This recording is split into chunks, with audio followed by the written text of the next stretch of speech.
Here we go. Hello, everybody. Okay, welcome back. Welcome back. Okay, so your character is here.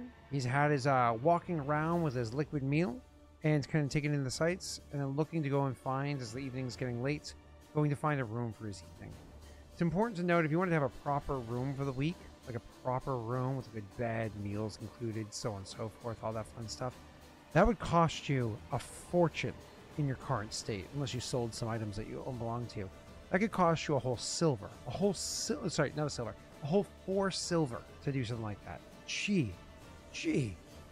But if you wanted to cut out the meals and just get a room, and then maybe you don't need a proper, bed. Maybe you just need, if you don't need a proper room, you just need a bed, and maybe a trunk at the foot of the bed. It's a shared room, and so on. All right, well, we can cut down the cost of that considerably.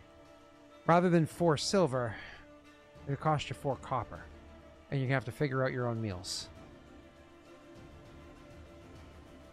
Yeah, okay, can do that.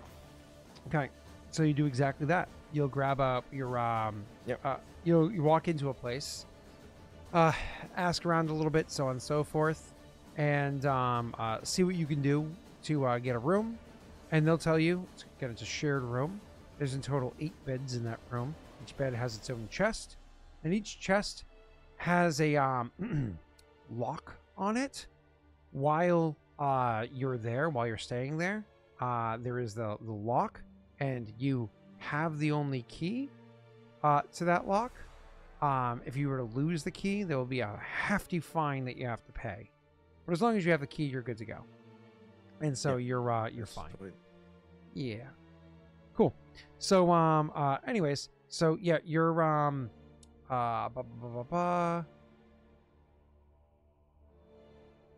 on, there was no Scott leaked it in his stream. I was just trying to see if you'd slip up. How did I leak it? Hold on. I need to know that. Leaked it like a month ago. How did I leak Wade was a part of the campaign? I never once said Wade was a part of the campaign. I never did anything like that. So how did I leak Wade was out? I remember you being extremely guarded, so I don't think you did any leaking. Yeah. I have no idea. Unless I slipped in some way. Unless I showed something on stream that wasn't supposed to.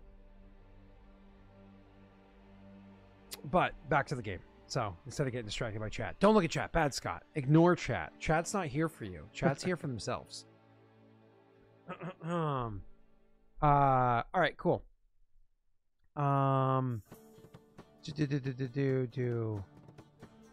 Yes, there's always been 2. Well, at least for many years, he lost his. He used to be Jake, just Jaek, and he lost the password to that like 4 years ago, maybe more. But anyways, like cool. right at the start. Yeah, it was a long time ago. But back to you, sir. Back to you. Yeah. Back to you. So you have this bit of haggling, whatever it is. They eventually show you to the room. When you look at the room, you immediately want to go over to grab like one of the the back ones, one of the ones kind of in the corners or whatever it is. They're already taken, of course. So you have to grab a random bed. You see that fucking fly on my forehead? Landed on my forehead, that bitch. As soon as the stream's over, I'm gonna kill these motherfuckers. Back to you. So you have to go grab one of the middle beds that are in there, and to find a place to rest. You go over and you kick open the trunk. Honestly, there is actually a lock on the trunk. You just are very, very suspicious as to whether or not it's the only key here. You could lock up your goods, though. You just have to hope that nobody else here is willing to pick a lock. You look around the room. Well. Yeah, people here are willing to pick a lock. Yeah. They wouldn't be here if they weren't. Oh, maybe. And that means their own locks could be potentially. Yeah, that is true. You get your stuff, I assume unimportant belongings, things like that aren't too valuable. You tuck that into your chest and slam the thing shut and lock it up. Anything of value, maybe those rings if you want to consider those valuable. Maybe keep those on you, your coin obviously, but for the most part, things that aren't important, you leave it in there. That dagger, honestly, you should probably lock that up. Being caught with that thing might be suspicious. You don't know the people around here. And so you can start heading around town. So at this point, I'll toss it to you, Jake. you're now here. It's going into the evening. Yep. The sun isn't fully rested in the horizon, but there's certainly many colors in the sky. And you properly have a bed for the next several days. Hopefully enough time to get you a proper boat back out of here. And yeah, you're good to go. You're locked in. You have time to start moving. What do you All right, so food, yeah, no we food. will. Go ahead. The first thing I think we need to do is kind of case the town. Try and get some information about the area we're in, and what the locals are like. Okay.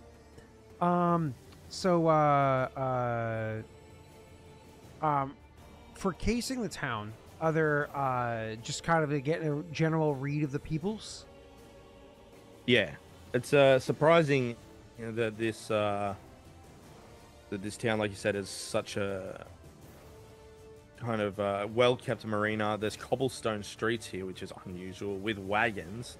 So might be some wealth here. So we'll go have a look at what we can see. Cool. So to grab like a vibe of the people, you can roll a sense motive to get a taste of the design. If you're trained in it, you can roll architecture engineering. To gather information from talking to people, it's diplomacy. And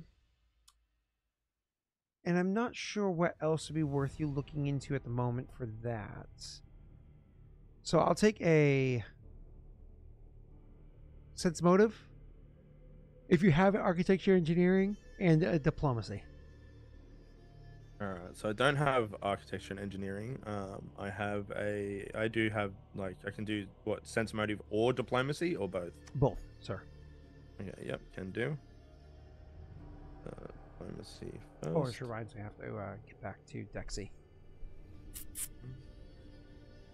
Knowledge local isn't a skill that exists. I hate the skill knowledge local. It makes no sense. In Pathfinder, knowledge local is for what local? For like this local? So if I put 5 ranks into local, I always know the knowledge of all locals everywhere, always, at all points in time? Or is knowledge local for one particular nation? In which case it's not knowledge local, it's knowledge for where you grew up. So I eliminate knowledge local as a concept. And instead you can have effectively lore or knowledge skills for regions. So knowledge Adir, knowledge Paradel, knowledge so on and so forth. And knowledge is for education as opposed to just basic information. So having formal knowledge, if you will. All right, so diplomacy to get like to talk to the people, and sense motive to get a vibe. So again, when talking about the vibe, a town of 2,000 people is not a considerable number of people. Okay, that is a decent amount, but by no means is that hustling and bustling, right? And there's a certain vibe that you get from towns of certain sizes. Like, it's almost like when you hit a certain tier, you unlock certain personality traits.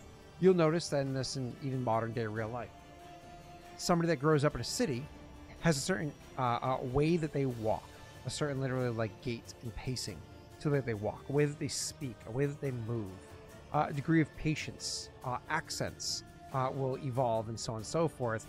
I'm not saying that all accents are the same, but there's like a uniform evolution of accents in inner city versus the exact opposite being very rural.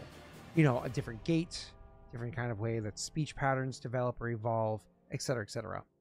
Despite the fact that there's only 2,000 people here, you get the vibe like it comes off like it's almost a city, like it's on that like high end of a town, like several thousand people live here close together with one another. It is almost confusing. It's actually amusing seeing this. As for why, unfortunately, your time walking around and casing the place, you don't get it. You don't fully grasp why that is the case. It's too out of the ordinary for certainly where you grew up to experience something like this. And Paradel, don't get me wrong, that was a culture to learn, but it was easy enough to learn about Paradel even while growing up. Certainly experiencing it, you know, is unique, but this is different. It's strange. Maybe all of Adir is like this. Maybe they're just I don't know, advanced people. That must be the case. Yeah. Either way, truth be told, their fashion's not terrible. As I said beforehand, material, cut, whatever. it's not a terrible fashion. They have decent colors here, and again, there are some that are very well dressed as one another. But one thing I will point out that you gather for information, walking and talking and so on, is the government here is an interesting structure. It's a council. So certainly not where you grow up, and certainly not like Paradel. Apparently there's a ruling council of individuals that get voted into their position. And then once they're voted into their position, which by the way, they're voted into their position by other council members. So the council votes in the council. And then once you have that position, you have that position for life or until you retire. So you just stay in that position until you either die or retire. With the exception of one role. The counselor, the person that is the voice of the people, is voted in by the people. But it's also a lifelong position until you die or retire. So, yeah, okay. Needless to say, the council, that room, that building when you went by, you didn't pop your head into it. Maybe a little too forward and it's late. But when you walked by, it smelled like mothballs, as you'd expect. So, that's the kind of the general vibe you're getting from the place. As for things to do, well, there is... It's not in very good shape. There's a tavern here where you can hear music coming from it. Of all the buildings that I've described beforehand, this is in the worst shape. It's really beat up, so on and so forth. I mean, the music that you hear coming from it is very jovial. It's probably got cheap liquor because you're thinking it's some sort of a dance hall that exists there. Okay, well, I love cheap liquor, but even cheap liquor can't be bought with nothing. So we will, let's make our way in there though and check it out. Cool. So, you make your way in and you look around. First of all, even opening that door, it creaks open, it creaks closed. It is barely hanging on. The top hinge is pretty messed. It's in rough shape, but the buildings still stand, and they have some sort of license to be allowed to do what they do here, if they even do that in this town. And you're walking in, and you can actually see where the music's coming from now. There's a proper fiddler. There's a proper fiddler in there playing the fiddle, and they even have a, how did Keegan pronounce it? Flautist? I always said flutist. He's saying it's flautist. I think he's flouting his flautist. So you can actually see a proper fiddler and flautist, F and F, over there that's playing the music, and you can see people are in a pretty jovial jig. Many of them doing the same dance that you're not familiar with, and others doing their own thing. But yeah, that's happening. You can see that there's many people over by the bar. The beer is pouring, so on and so forth. And it's pretty jovial in here, and it's not lights on. Like, there's a good number of people in. Go ahead. All right. The first thing I'm going to do actually is check out the place and see if they have some kind of washroom or something like that. Oh, sure. So you go to see if there's some sort of like place to go to the bathroom. Yeah. Yep. If you go in, you try to look around. You don't immediately see it, and so you maybe ask somebody, and they let you know it's around back. You gotta go out back. Yep. All right, so I'm going to go in there. Sure. So you literally go outside, go around to the back, and you open up, and inspired by Old Fenway Park, the facilities are effectively a trough that have the option to drop a lid on it. So like if you're doing a 2, someone could be standing next to you doing a 1 in the trough adjacent to you. Yeah, okay. Is there room enough for me to change the disguises? You go in there, and it's one of those moments where somebody else is finishing up, and you do the whole nod without eye contact, awkward, let's pretend like each other doesn't exist but not be rude kind of situation. And they, as you're like making your way over, like you totally got to go to the bathroom. But rather than doing that, you just then wait till they leave and start trying to get your disguise set. You know that you're going to be pressed for time doing it here, but you can try. We're going to try. So I'm going to take the disguise off first that I have on, before then trying to reapply another one. So Sure. It'd be disguise check. It will be, but because disguises take a bit of time and what have you. Mhm. God, it smells in here. Because disguises take a bit of time. If you want to try to move quickly, so there's no chance of somebody walking in the door, I'll have you take a small penalty, or you can just say, "I'll take my time. I don't care if somebody sees me."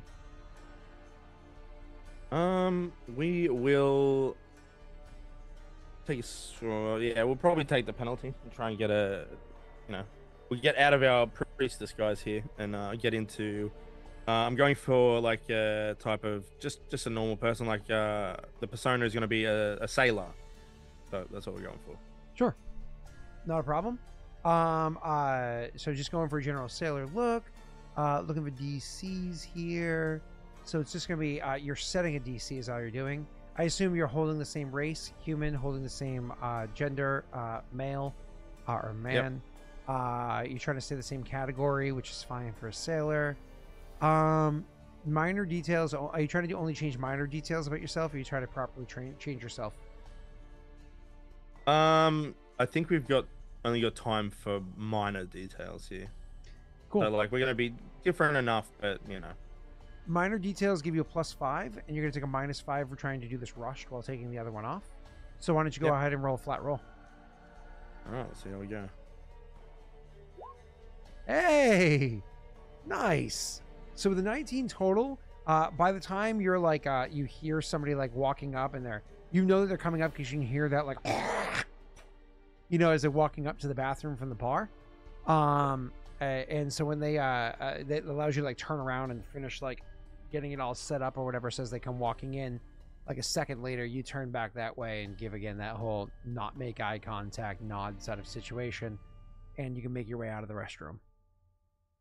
Yeah, it's definitely one of those as I almost like meet him in the doorway. He's just like, "Oh, I'll give that a few minutes, mate." Just as fast. Oh.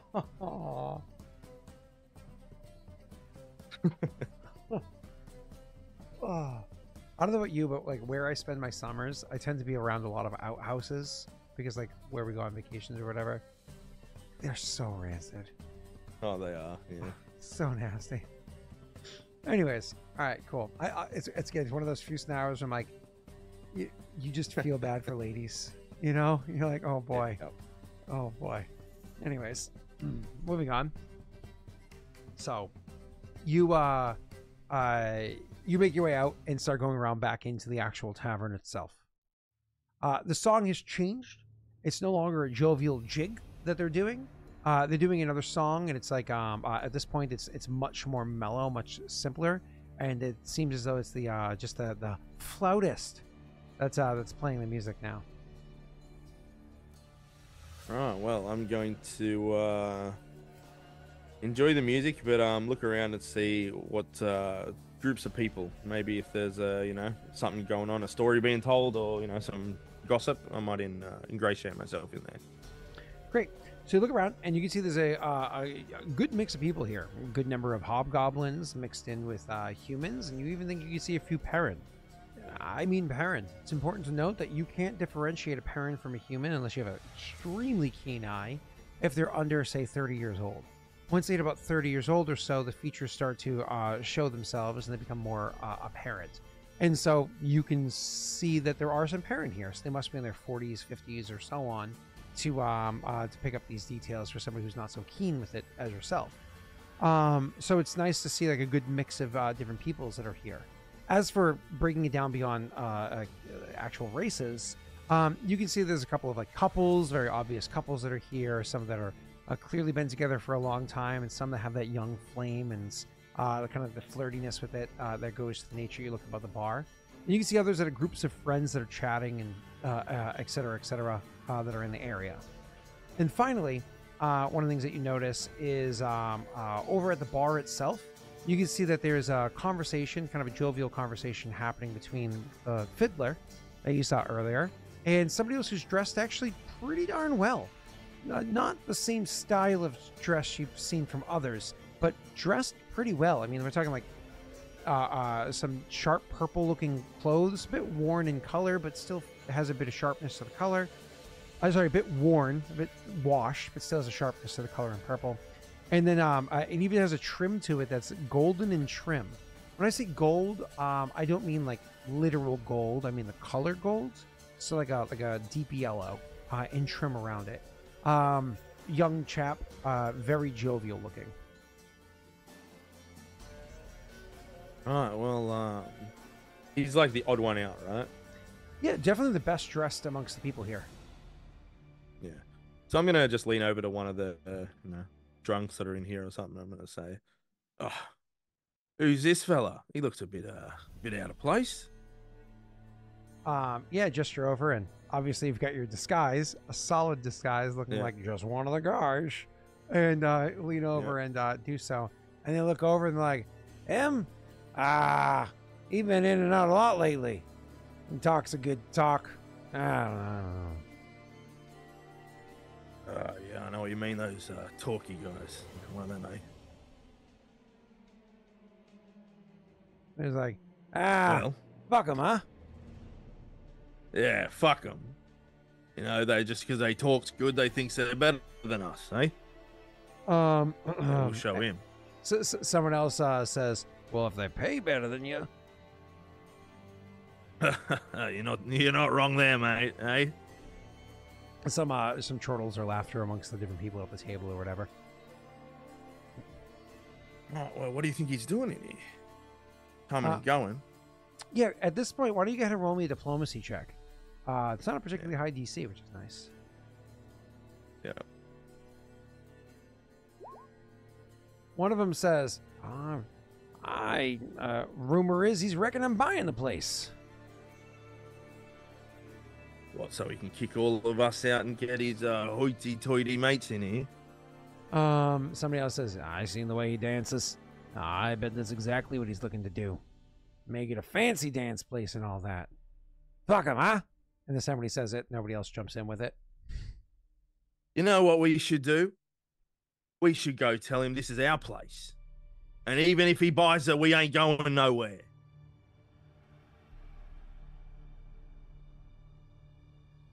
It's good diplomacy. A couple of them are giving those like, yeah, like going along with it. Roll me a sense motive, Jake. All right.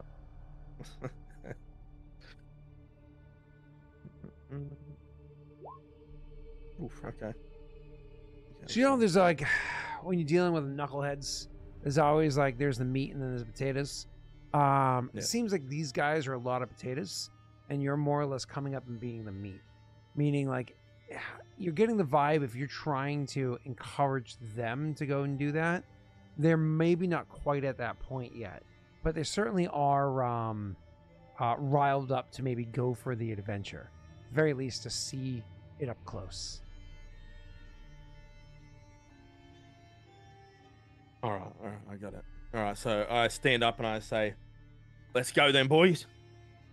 Right. A couple of them will stand up, and as a couple of them kind of get up relatively quickly, others seeing that kind of half-heartedly, but like almost instinctively get up with it, and the others are left behind, and there's like that bit of peer pressure where somebody's like, oh, come on, oh God, what's the names that we always use? Crap, what's the names we always use? Come on, Joey. and another one's like, and gets up. Damn, what's the other one? Is it Ted? Neil? Lenny? Crap, what was the orc name? Tony. Come on, Tony. But either way, you actually see like another one will actually get up and join. And pretty much everybody goes over except for one or two of them, which stay behind. So unless you're intentionally peer pressuring, they would, their friends peer pressured down to this point here. And several are already with you. Yeah, right. Okay, so you go walking over. So we go head over there. All right. So as you guys are making your way over, and you can see that they're like as you're walking up, and you can hear the bit of the conversation, between like a bit of the flute music going off. You hear one of the person that's dressed well saying, "I'm telling you, as soon as I finish this project, it's mine. I'll have the coin, and it'll be all mine." He says like a big smile on his face. And then, like, as it smiles in the face, and they're like properly turning to look at the violinist, the fiddler. I don't know. It all sounds inappropriate. The motion of all of you coming over catch their eye, and they turn to look your way, like you've got their attention. Yeah. Yeah, I just walk up to them and kind of get a bit like point my finger at their chest and I say, "Oi, listen here, mate. It's been I've heard it around here that you're trying to buy the place.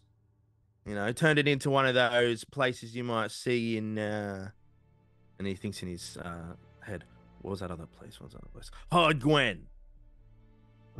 You say that, and he actually smiles, beams wide, and says, "Exactly that. Just like one of the places in Hard Gwen. It's going to be glorious. We're going to fellas, he knows exactly what he's doing. He's trying to change our favorite little place, kick us out, and get the new ones in, eh? Well, I, for one, aren't going to stand for it." He like seeing that what's happening. He's like, hold on, then. Hold on a second here.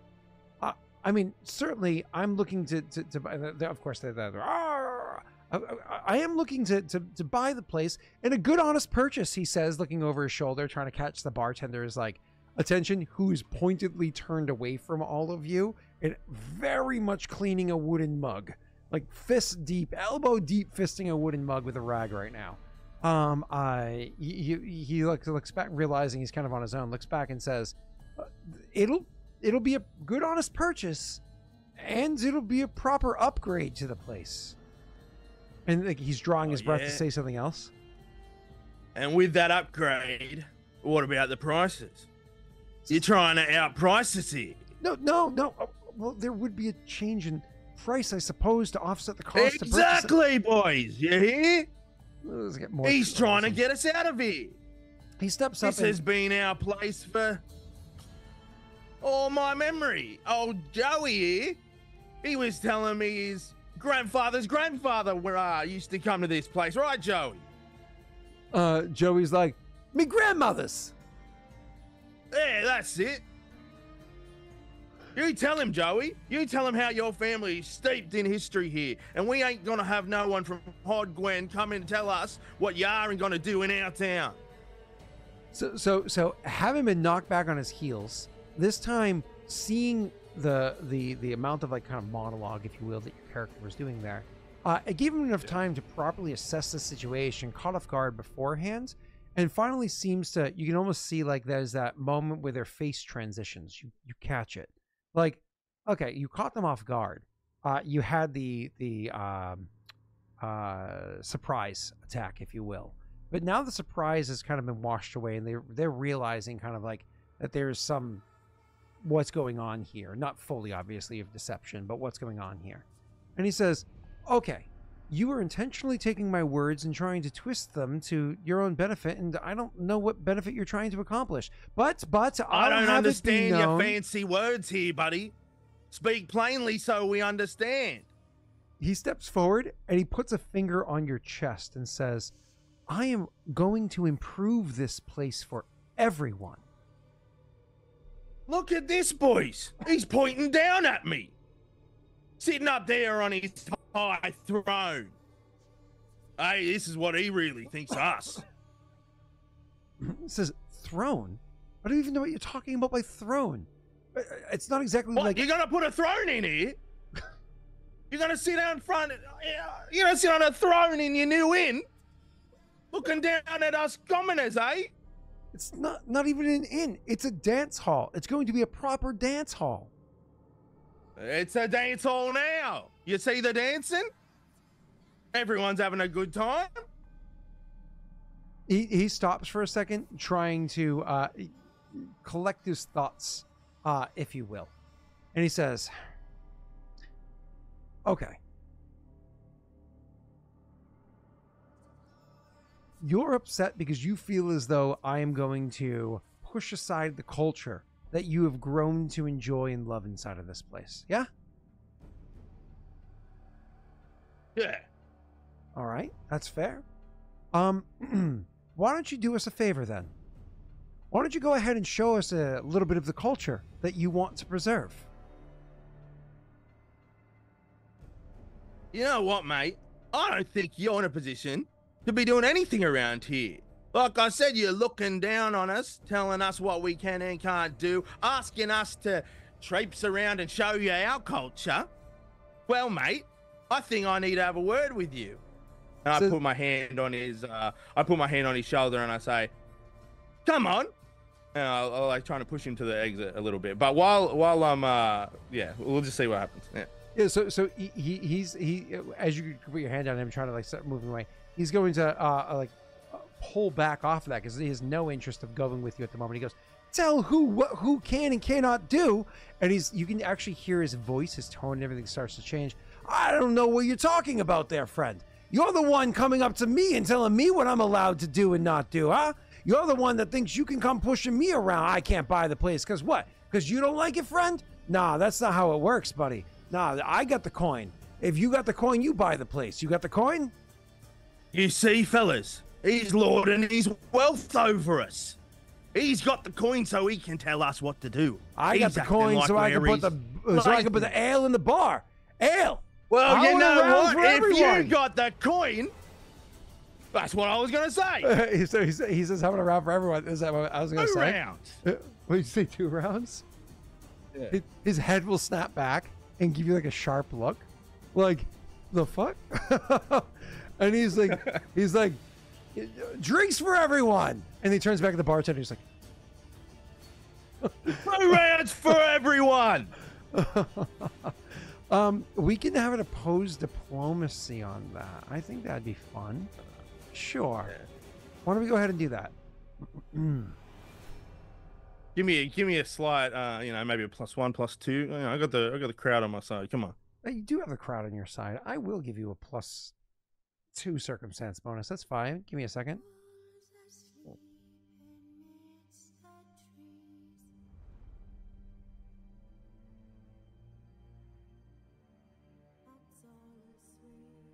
All right. I actually have a decent roll with this one. All right. Caught them off guard, but they actually have a decent roll. Do you want me to roll first or you, sir? I'll roll. Oh, sorry. I rolled even though you said that. All right. I rolled shit. Well. All right. 3 rounds. That's still 3 rounds. 23 rounds.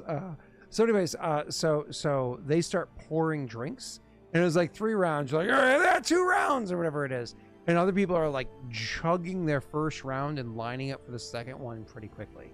And you can see that as this is going on, the gentleman seems very put off by all of this as this is playing out. And so there's a moment where they definitely are stepped to the side, and they're giving you that look for you to come over as well. Yeah, I do. I take. I've got 2 mugs, and I'm heading over with me 2 mugs of ale. Mm-hmm. Yeah, mate, maybe you're not so bad after all, eh? Who are you? Who am I? Mm-hmm. Who are you? I've seen you around here. You've been around here a few times. No one really knows you or your name.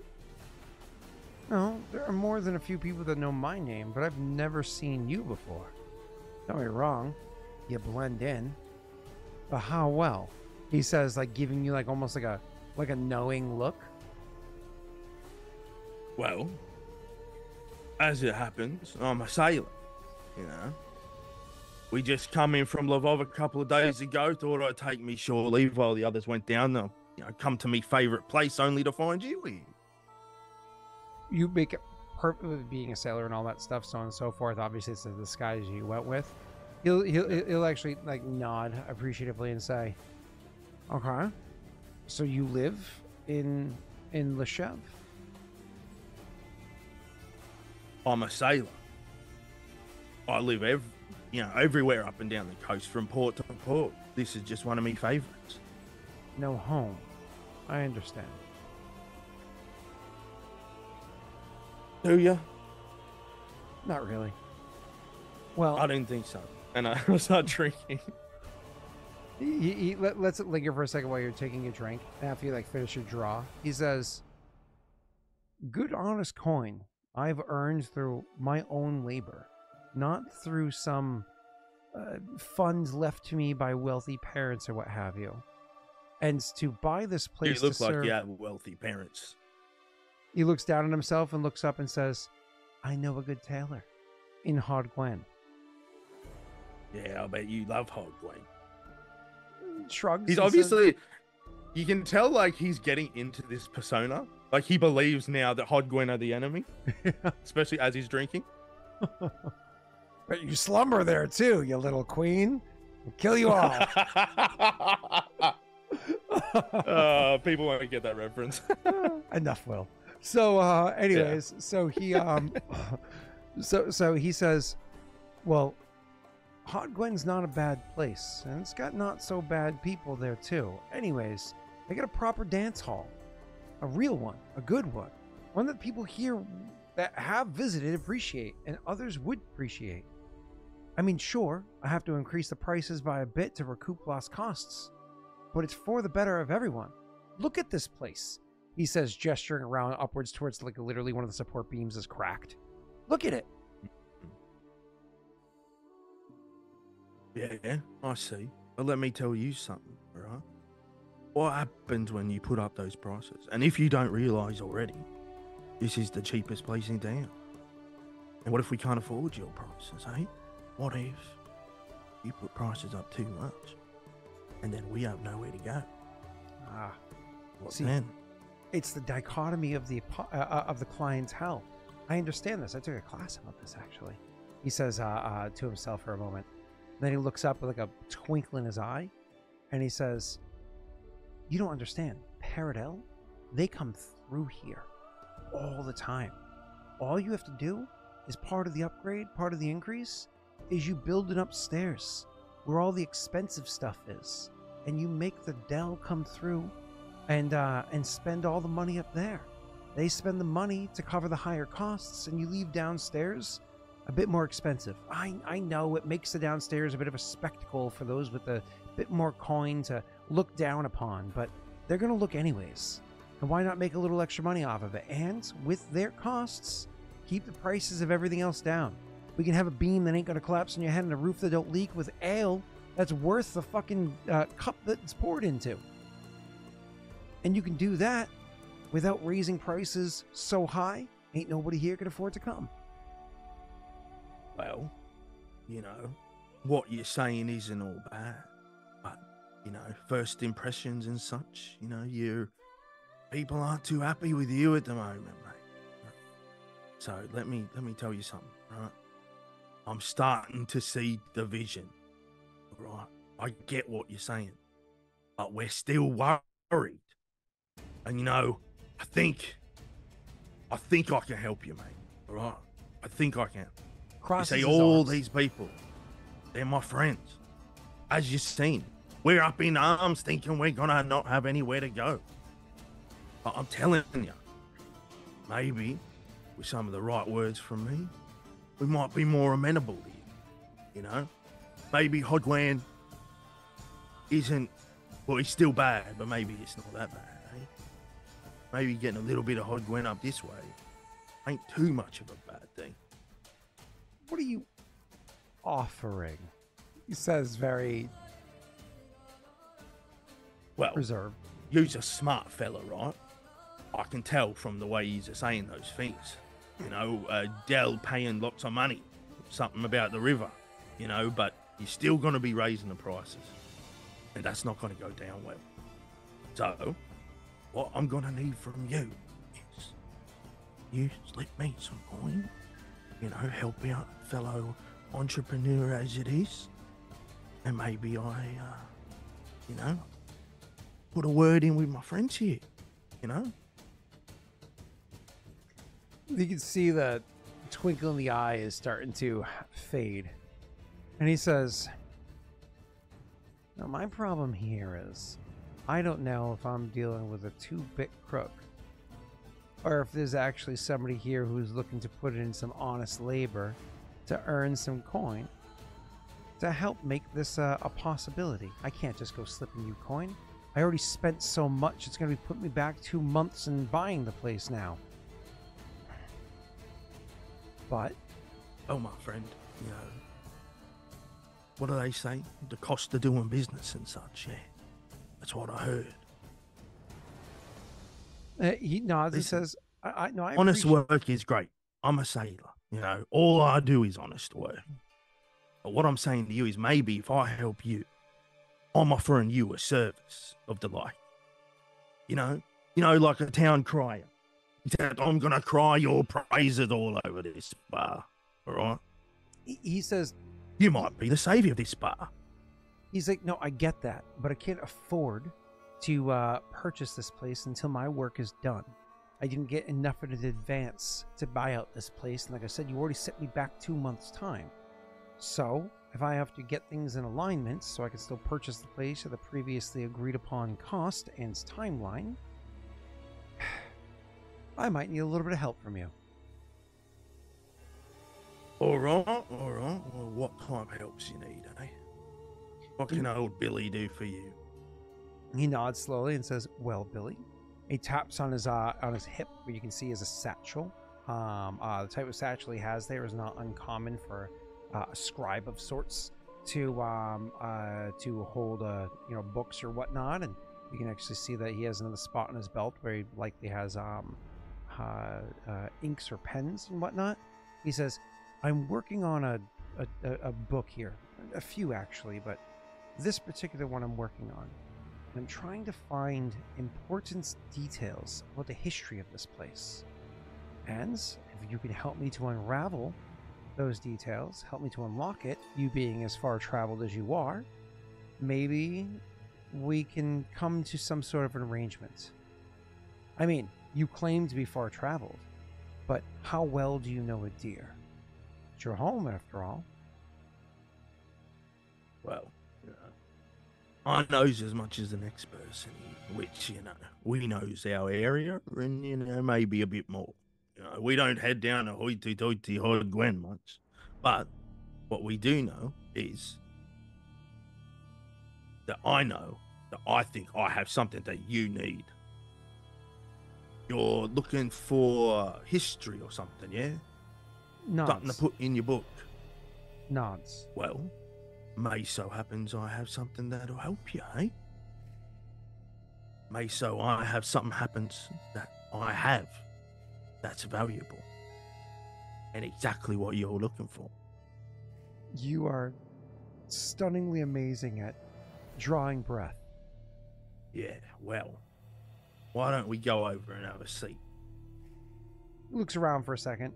Chooses an area with a lamp or whatever on the wall, bright enough to have a properly lit corner or side of the room, and he'll walk over, and he'll look at the bartender, and as the bartender's looking at him, just like, "Sorry," he just rolls his eyes and just holds up 2 fingers, and then we'll go and sit with you. And at some point in time, someone will come over and bring over 2 beers, because since he's buying 2 rounds for everybody, might as well take advantage of himself. All right, well, to start, you knows my name, but I don't know yours. Once again, Billy. And he puts his hand forward to shake his hand. Yep. He pauses for a second. He's like, "You can call me man." A strange name. You are a man, and your name's Man. Says, "Not the only one." You're the man around town at the moment, aren't you? Mate? Some would Man say. around town buying up bars from Hod Gwen. No, interesting, eh? Didn't say I'm from Hod Glen. Spent a good time there. Yeah, well, I bet you did. I can smell it on you, mate. Frowns. Yeah, it smells like Hod Gwen to me. Well, listen, all right? I'm going to give you a peek at this, and it will blow your mind. But I'm not parting with it. Like you said, honest money, for honest coin, for honest work. And this is about as honest as it gets, because I've been holding this. It's got passed down to me from my father, and his father's grandfather's stepbrother. I think it come from him. So, And he will unroll the parchment that he's had on him. He has no idea what it is. And he says, he unrolls a bit of a corner and he's like, you see that? You see the language? Says, "Indeed I do," and he reaches for it. Ah! Not so fast. If you don't let me read it, I don't know if it has value. How do I know that's not somebody's receipt for Listen, buying a copper pot? And where would this receipt be from, hey? The fact that it's old doesn't make it any less useless. Hey, where would the receipt be from, I can't rightly know without having a bit more information, he says very dodgingly. I'll unroll a little more. And he unrolls a little more. Looks down and sees... you see he's like mouthing words to himself, like under his breath. And then finally he sits back and says, "This would have been so much easier if you were just lying." He nods slowly and says, about what, mate? No, out of game. You mean I told you? No, in-game he says that. Sorry. No, in-game he Okay, does yeah. that. This would be so much easier if you were just lying, he says. Yeah, see, I told you. My grandfather's brother's stepbrother's friend gave us this. We've had it for a long time. It's valuable. I can see by the look on your eyes. He's like trying to piece together that who gave it to you, because he swears you just changed the story of where you got it from. But then he says, yeah, you can see him piecing it together, but coming from a moron just spinning a story that is not abnormal. He says, "However you acquired this, do you know what it is?" Well, first let me ask you. Do you know what it is? I do. Because I know what it is. Go on. Mate, I'm not telling. You know, I can't just put all my cards out on the table, can I? Like I said, let's go back to that. Where's this receipt from? Tell me that one first. It's not a receipt. And it's not a matter of where, it's a matter of it's when. not, is it? No. Mm-hmm. It's a matter of when. That's right. And when? I'll answer that question. You tell me when. And I'll put down... It's my... Yeah? What'd you say? Like, he's just like, yeah? He goes, what was he going to say? I'll put down. You tell me when, and I'll put down 1 copper for each century you got right. Well, to be rightly so, I don't know what century it is now. All right? How much is it? He again gets like, it takes him a second to realize what you even said with that one. And he goes, "Your accent is very strange." Is it? You good at placing accents, are you? I thought I was. Yeah, you did think so, but not what you think is always what's happening, is it? Just like this map I've got here. That's not a map, and it's not a receipt. No, it is neither of those And things. it's not from now, and it's old. Hey, it's old. Give me a copper. I will give you a few copper for it. Oh, no. See, I's not the smartest one, but I knows what I's got worth is a lot more than a few coppers here, mate. Jake's just making me laugh. This persona. I'm glad it's not a set persona in a campaign. I would not be able to. Listen, it's coming back. This is a recurring character. That's fine, as long as it's not the character. I would not be able to handle it. All right, anyways. So he thinks for a second and says, "All right, do you want me to pay you outright, or do you want to earn some coin?" Well, let's talk numbers. Fine. I'll give you 3 silver for it now, and you walk. Or you can earn more than that. How much more are we talking? Triple, maybe more. Trip. That's right. I'm talking here a whole gold. Won't go. Hey, what could I do with a gold? I've never seen one of those before. There's a moment that passes and he says, "Well, it won't be real gold. It'll be silver. But in value." Come on, you must have a gold piece somewhere. I have never seen a gold before, And if you're talking about paying gold, I want to see it for the first time. He shakes his head and says, I wouldn't travel with gold on my person. That's foolish. It's held in the bank in Hodgwen. Obviously. Oh, Hodgwen in the bank. In the bank in Hodgwen, eh? Yeah. I see. There's a bank in Hodgwen, a big bank, I bet. It's used to be Big bank for all those monies of all the rich people there. I mean, yeah. I'm not exactly one of them. And you've got monies in there. You've got monies in the bank. I do. But you're not from Hodgwen. I'm not from Hodgwen. I put my money in the bank because it's where I meet my contacts. Now, where? Contact, eh? Yes, I told you I'm getting paid to do work, and now I'm doing the same. I'm offering you pay to do work. Now, you can either give that to me for 3 silver and walk, or you can... And he's like questioning whether or not this is worthwhile. God, you are an idiot. He says, like, getting frustrated. Or you can do work and you can earn more. Well, what type of work are we talking here? Well, you're a sailor, so what I need likely would be downriver, but I can't know until I read it. He says, and then slowly holds his hand out. Well, if you read it, I'm giving away my, what do they call that? When I would still want it either way. Letting me read it points me in a different direction. Well, I'll let you read some of it. So let's start here, all right? You tell me what do you think it is, all right? Show a little to get a little, all right? Fine. The language is tall. It is the language that was spoken by the Mole in the Mole Empire. The Mole Empire, which fell out of existence. It's believed to be around 7 centuries ago.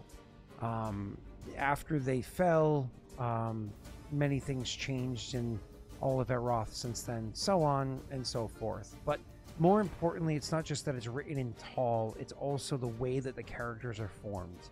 It suggests that it was written by likely someone who works in the Imperial employ. So literally for the Empire itself as opposed to just a citizen therein. It's old, and it might have value beyond just simply being old. It might have information to point in a direction. As I said, I'm trying to piece together the histories of this place. And he gestures around and says, this land was once part of the Great Mole Empire. And because of that, I'm trying to walk it and learn. That might be worth only 3 silver, but likely is worth much more. So, you can give it to me for 3 silver and walk away, or you can let me read it, and we can negotiate you earning more to do a task. Alright, so it's 3 silver if I give it to you and walk away, or it's what? 3 silver and more. You get 3 silver either. He straight out says 3 silver either way, so long as you leave it with me. Well, I would like to earn some more.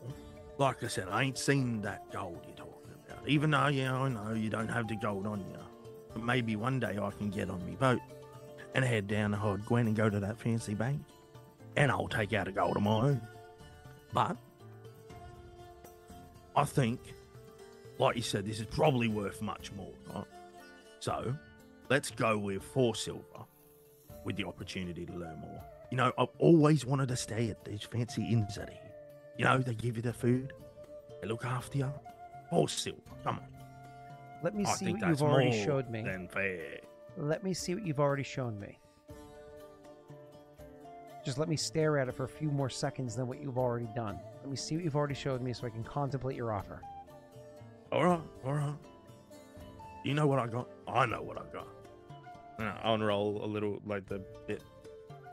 Can you please hold it so the light catches the inks? They're faded. Yeah, all right. And you hold it slightly differently or whatever. He even goes to put his hand on the parchment and you pull it back a bit. But don't get any ideas. Yeah. Looks it over and he's like, yeah.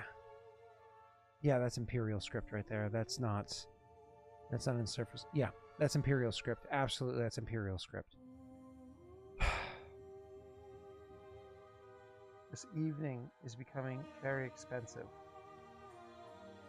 But very lucrative for you, mate. He to buy himself some time to think, he grabs his mug and he starts, it's sat there long enough the head has already dissipated, and he starts drawing from it.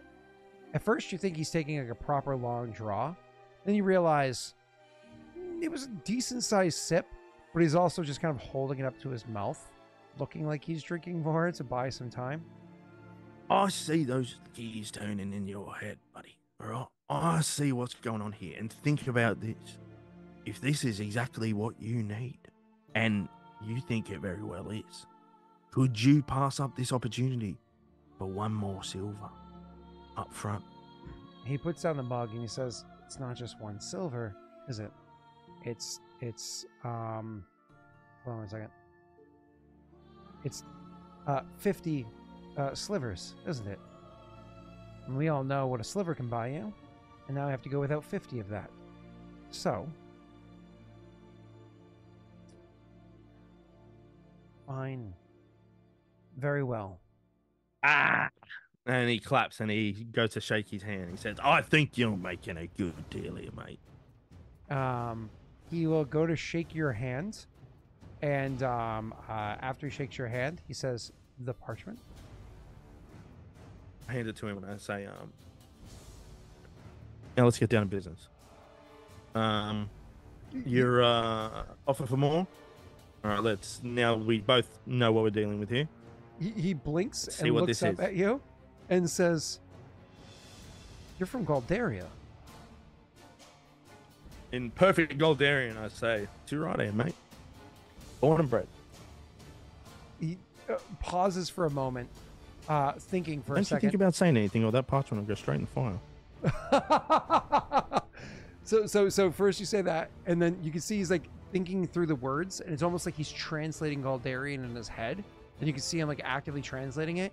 And then you say the other part, and then like another second passes after you say it, and then he like properly like recoils and pulls it back and like curling it up in his hand, like with like perfect like finger coiling it and rolling it up like protectively, and says, I think not, but like he says I think not, and it sounds like it's in Goldarian, but like so heavily accented, and instead of saying like, he means to say like I think not, but it's more along the lines of no, not that, no, kind of like it doesn't translate. Like he uses words that translate the meaning, but not what he meant to say, but you got it well enough.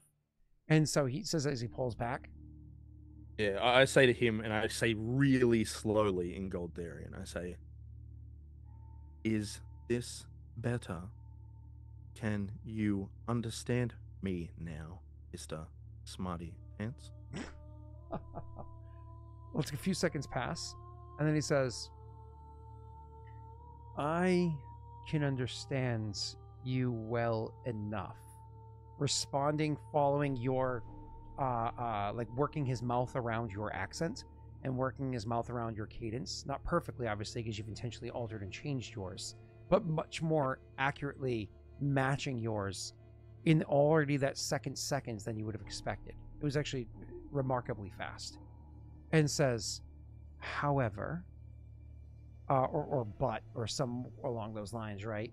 He then will switch back to Perrin and say, I imagine this might be an easier tongue for us both to share. I lean back in and I say, Oh, yeah, you're probably right, eh? Let's just continue. Now, more monies, I hear. There's not even a Let's river see that what we goes got. from Galdaria down to here. You're not even a damn sailor. Let's see what we got here, eh, Mr. Man? You are the man, after all. The man with the plan, and I want to know what that plan is. You came from Ravenhold. God, I got swindled by Ravenhold yet again. And he like looks like very aggravated and like slaps the table like really hard, but he has soft hands and so it hurts his hand. And so does he slap the table very loud? Like it's like loud? really loud, and it gets people Yeah. like there's a couple of people like look your direction. Yeah. I turn and I say loudly, Listen, mate. All right, we won't take no for an answer. If you buy this pub, this dance club, you're gonna have us all here. And I just play it off. Yeah, he nods slowly. He does like placating gestures to like the crowd, but keeps eye contact with you. And then he says under his breath, "Maybe I should have a conversation to see exactly how well Joey and his grandmother know you. For now, let's talk. Yeah, Why are we you? should talk. Why are you here? Why are you here? I've been honest. Yeah, well, I think I just stated opportunity. Let's just say I wasn't supposed to end up here, but here I am. I know that. Certainly wasn't the job that I came here for, but picked it up along the way. Anyways, fine. So you understood the words that I was saying beforehand. You're not so much, or at least, you're at least a 2/3 wit. 2/3, 3/4, something like that. He nods. He says half slipping back into the accent. He's like, "Oh shit, I'm too in the zone." You can see that as you respond like that, he's calculating like, okay, you actually understand proper numbers too. So not only was it clearly an act and so on and so forth, and you did hoodwink him a bit, but when he says 2/3, you understood what that meant, and you even took it one step further. He's like, okay, you have some education as well. You know math well enough, or maths well enough. And so he says, fine, here for an opportunity. And let me repeat and be plain. I'm here writing several different tomes, if you will. And one of them is specifically about the Mole Empire and the fall of the Mole Empire. Any details I can gather around the existence of it. I have a benefactor who's paying for me to do this work. That's how I'm going to acquire the monies by which I'm going to buy this pub, so that I can hopefully have upstanding, proper, and honest clientele. Well, I wish you the best on that endeavor. But, yeah, back to the current. Thanks. What you have here, well, let me read it. And he like puts it down, and he puts it down on the table, and he rolls it out, and he's like, very much like a prisoner eating his food, like hunched over it to make sure you don't snatch it from him or anything like that. Not trusting you in the least bit. I imagine you don't even lean back in your chair, give him full berth, so on. Speaking of berth, I just Probably realized, finished my second drink by now.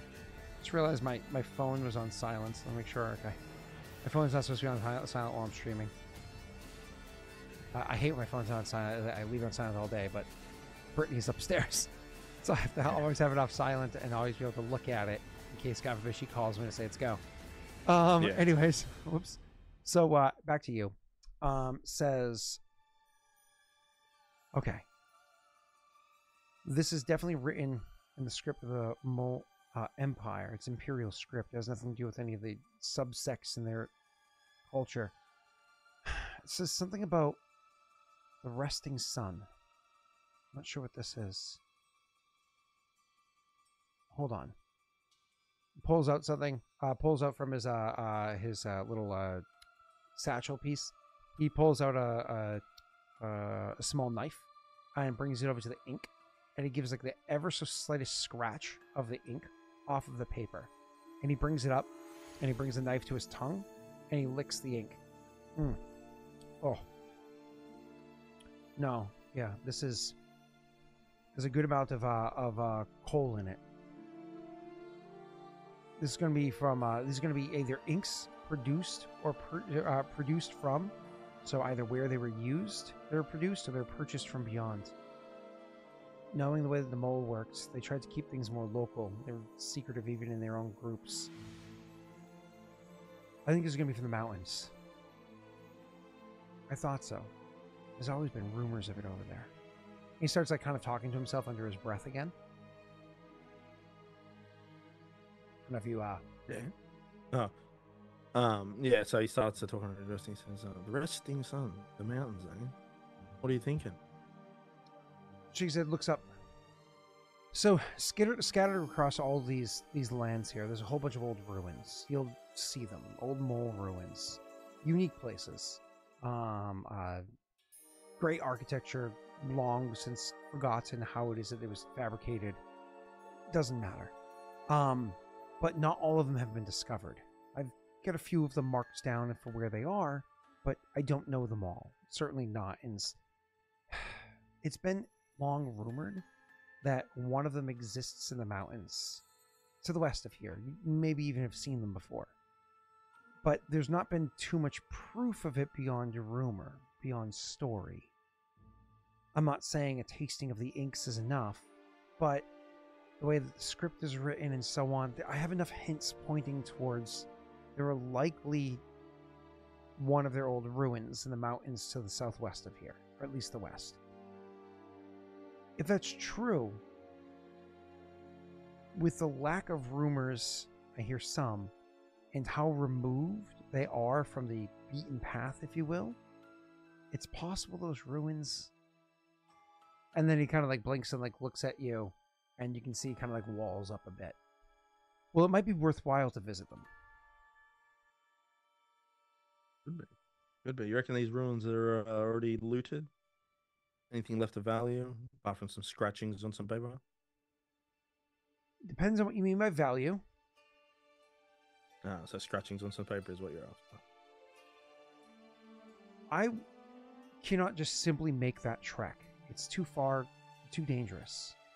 However, some opportunistic person willing to make the trek for an agreed upon price might be willing to go and confirm whether or not the ruins exist. And if they did so, then it'd be worth the trek for me. Then I could potentially find so much more. Yeah, right. See, you're gonna have to. I think I see what you're doing, but I think you're gonna have to really shell it out. That sounds like an expedition, my friend. Now, those plains cats out there, they'll rip you apart. And what money is worth? What's money worth to you when you're dead and in the ground, or in the belly of a plains cat? Nods. And what's life without money? Well, still life. You know what I mean? People get by. And he winks at him. Yeah. He See, I nods. come in here with no money, and now I got 4 silver. Not yet, he says, because he hasn't actually handed it to you yet. It better be at least on the table. Not physically on the table, but I assume you meant metaphorically on the table. 100%, yeah. He goes, oh, yeah, we'll have an understanding. But an expedition, fine. A bedroll, a skin full of water, Wine. proper rations. Skin full of wine? Listen, this body ain't powered on water, my friend. I mean, I understand that the days are getting cooler, but not cool yet. They're always cool. He shakes his head. Well, fine. An expedition. Are you alone? Well, I got all my friends around here, but let's just say they're probably not interested. But yes. Let's go with it's just me on this one. So, you got a crew? No. I am alone. Aside from the research that I do with my colleagues, I am alone. However, Good to know. I don't have that kind of coin on me. So, if this is going to be a proper funding of an expedition, then I would have to have time to go and acquire what's needed to be able to fund such a journey. But I'm going to have How some much time sort we of... talking? Huh? How much time are we talking? I would need a visit to the bank if you want me to fund an expedition. Well, I don't think you have much of a choice but to fund an expedition. Like I said, I don't think either me or you want to go toe to toe with a plains cat with just our hands on our, you know what I'm saying?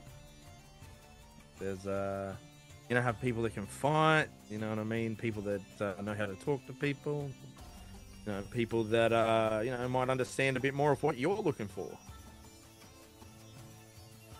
He says, well, it's nearly 70 leagues by way of river and lake to get to Hodglen from here. And then there's the return home. It's going to take time to acquire the coin necessary to properly outfit you, unless of course you're already kitted to get the job done.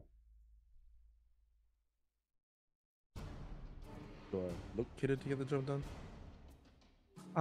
He says, well, this evening you do. Well, you know, I'm very situational. And I'm sure you have other preparations elsewhere that I don't that aren't before me. Possibly. Thanks, So, Will.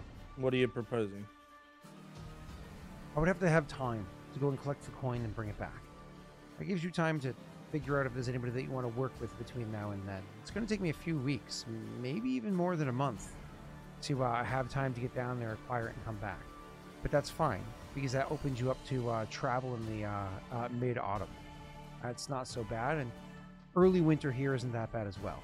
Mountains might not be too pleasant, but I'm sure you don't want to save this journey for the spring. No. Yeah, as soon as I get my hands on that money, the better. Nods. Says, understood. Then, fine. We can come to terms and have you travel westward. Looked for proof that the ruins are still there, and look for proof that they're intact. That should be enough to satisfy what I need to start my journey. I don't need you adulterating what might be there. Okay. So, I wait here and gather a crew or a team that I think might be fit for this expedition. Is that what you're proposing? Yeah. Well, doesn't sound like the worst thing in my week. So let's talk now about prices. What are you thinking?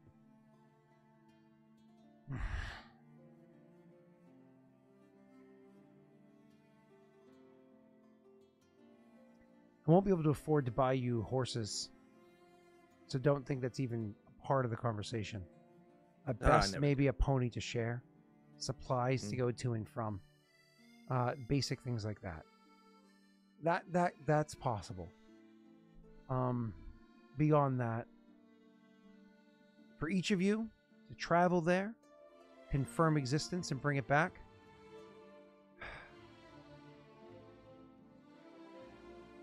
I may be speaking out of turn in this, but I will offer 3 moonies each. You're muted. That's good, because I started speaking in that accent again, and then I remembered I'm not supposed to be speaking in that. Huh. All right, Moonies, you say, eh? No,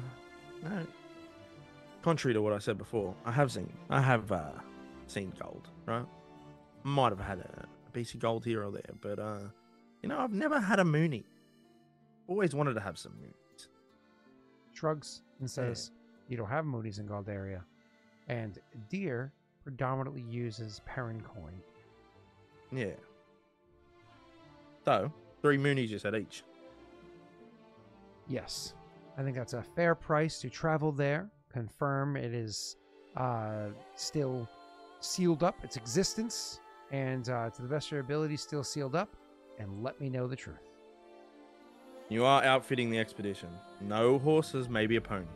I Proper gear, winter gear, right? So we don't get too cold. If you're setting out traveling so late that is appropriate, and I understand that you'll be going in altitude, then that's fine. And the good news is that the mountains are uninhabited. There's really nobody up there. If you bump into somebody, then, well, it's the road. He says, kind of, you'll know what to do, right? Yeah. All right. So you might say I'm the leader of this expedition, then, eh? He strokes his beard. He says, well, I'll have proper paperwork drafted. And if that's how you want it put on the paperwork. Oh, well, He's only appropriate, I guess. Mr. Man's expedition. led by yours truly. For yours truly. It is man. And he holds out his hand. Elliot, man. Yeah. I shake his hand and I say, Aldo. I'd like to say it's a pleasure, but... And then he stands up. Well, could be. But you're forgetting something. Oh, no, I Silver. didn't. He slides his mug of the beer that he didn't touch yet over in front of you. And he puts that in front of you and he says, I have them right here. And he holds up, counts them out in his purse. And he holds up 4 silver pieces. And then as he starts to gesture towards you, he quickly holds his hand up and says, oh, fine. I take you on your offer. You said that you know all the best dances around here. And everybody knows what the most popular dance in Loshev is nowadays, right? And you hear like some, thumping on the tables in the bar and whatnot. Like, fine. I accept your wager. 4 silver if you can do a proper Densho dub. Well, I say, can I do the Densho dub? I can do the Densho dub with my eyes closed. And then I'll grab the silver off the table and I have my beer in one hand. I stand on the table. I drink down my beer and then I go to get down the table and I fall off the table. Oh, roll a bluff check. That's awesome. Okay,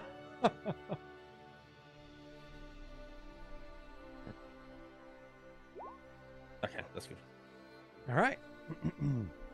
So, they believe it. You fall off the table. It's one of those things where even Elliot for a second, it's like,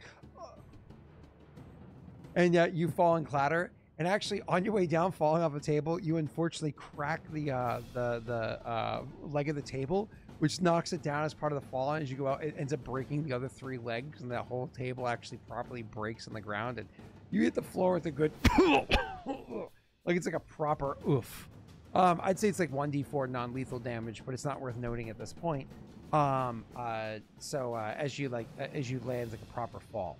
And when that goes down, you can actually see that some people are like laughing and joking, but the bartender himself is like protesting. Hey, you gotta pay for that. Hey, as you're on the ground, all sprawled out for having broken the table. Yeah, you just hear like, Joey, hit it. I'll just pass off the dance to Joey. So Joey goes out and does the Densho dub, I suppose. Hey, Joey, want to roll a d20? And there's definitely no modifier on this one. That's awesome. Yep, that's appropriate. Joey falls off the table too. It's like watching Grandma floss, Oh, that's awesome. Cool. So, anyways, as he is not being very distracting, the bartender's actually going to come over and be like, hey, what the hell's wrong with you? And he goes over, he's like, you broke that table. I'm going to need you to pay for that, guy. Yeah, you mean man, right? He shakes his head and says, he weren't the one climbing up on the table. That's on you. Listen, buddy, I've got like 2. What are those things? Slivers? 2 slivers. I'll give you 2 slivers.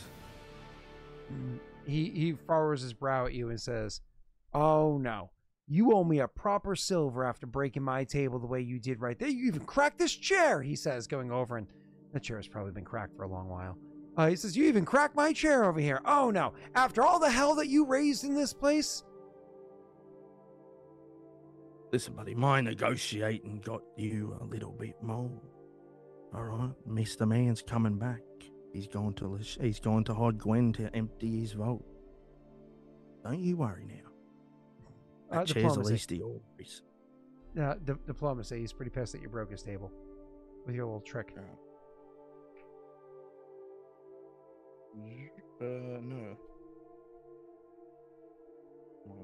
-1. I mean, that should be an animated emote. Him falling off a table. He furrows his brow at you and says, Business between me and man is business between man and me. Aye? You broke my table. You pay up now, or you don't, and you see what be happening. Your choice, friend. I suggest you take the How door, much? he says, and he points at the door. Yeah, I'll take the door. Okay, you leave. Yeah. Cool. Oh, what is your character? Your character now it's going into the evening. You've had a couple of beers, which is nice, and you didn't have to pay for them. As a matter of fact, you got paid for trading off some parchment for the Mole Empire. You remember hearing that word before, mole, before? But you always pronounce it mole, like I have a mole on my face as opposed to mole. Yeah. Which doesn't have that quite as long of a sound to it.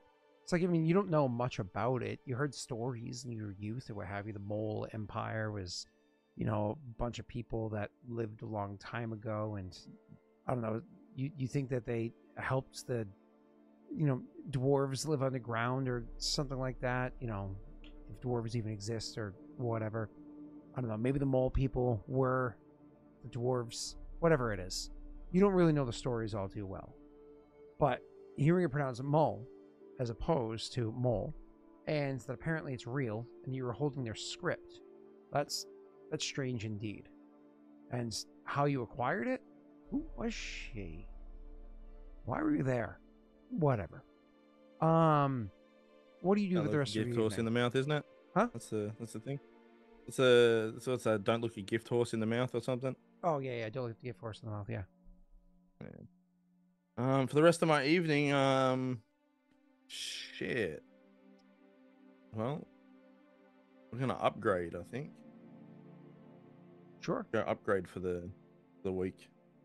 Yeah, absolutely. So it would cost you, if you want to do a proper upgrade, you would get your 3 silver back. Sorry, your 4 copper back, and put in the 4 silver in its place. And so you would immediately be able to move from that room to the other. Now, this other room for 4 silver for a whole week. This is going to be a bit different. It's smaller than the room that you awoke in at the beginning of the session, right? It only has 1 window. It doesn't have a dresser. It only has a bed and an end table. But the door itself has a lock. And to boot, this the foot of the bed also has a chest in it as well. So it's effectively 2 locks to lock your supplies in. Going over and looking at the window here, well, I'll be damned. Even the door, the window here has a drop bar, you know, to help keep it so it's extra secure. Removing a drop bar is going to be very difficult to do without leaving markings, if even possible to do without leaving markings for having done so. It's a slow and arduous task, and it's noisy enough that passers-by might hear, and certainly if somebody's in the room when it's happening, somebody would hear the scraping to accomplish it. So, not bad for an upgrade. Not fancy, and it comes with whatever food's being cooked in the inn down below.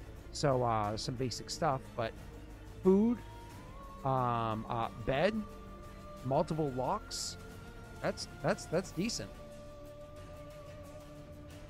All right, well, we're going to enjoy the food that's on offer. Probably have another couple of drinks and go to bed. Yeah. The drinks won't be free, so you can go ahead and take off the 4 silver, take off a sliver, add the 4 copper back, and have a few more drinks before the evening's out. And even the innkeeper themselves would ask you what the change of mind was, or so on. And wait, are you in you're changing back to your other persona? You're no longer the Yeah, Billy, I'm right? changing back. Yeah, you were Derry, and then you were Billy. Now you're back to Aldo. Cool. You're marking those down, Forensic. Billy, the what is the word I'm looking for here? Boat person. Billy the boat person. And Derry the deviant priest. The deviant devoted. And then Aldo. So, what were we going to say, sir? Nothing. Okay. Aldo for the dollar. Stuff. Yeah. Arrange the words. Letters. Cool. So you go ahead, you pass out. Next morning, you get up, and you're able to, like, start walking around Forvin. You're able to start walking around Loshev in proper daylight, the morning daylight, and actually see the place during its hustle and bustle as opposed to the earlier part of the day. I'll go ahead and let you try one more time what you were trying to do yesterday, which is a sense of motive and a diplomacy to try to get a vibe of the town and to try to get a gather information. Alright, so diplomacy first. Okay, nice. Sense of motive. 6. Ouch. Okay. So, when it comes to the diplomacy of 18, you're able to gather about as much information as you were yesterday. It's, I think, the same check result. Which is, again, you have a bit more information to work off of, so you're kind of extending off of that. Like, okay, so Hard Gwen is where there's a bit more money, people in here get some trade from Paradel, so on and so forth. Kind of like working off of those notes and trying to gather more information. You find out that's exactly the case. Apparently, Loshev has some pretty decent trade agreements with Paradel, and because of that, there's a good amount of stuff that gets shipped to Loshev from, like, more or less Loshev buys goods from all of the peoples that are along the river, and then they sell them to Paradel for a pretty decent price, and they buy stuff out of Paradel for a decent price, and then turn around and sell them to the others. They effectively act as a middleman. They are your Amazon Prime of a deer through Paradel, and it is very, very beneficial for them to do this. And because of that, there's a good number of people that have propped themselves up as being wealthy in Loshev.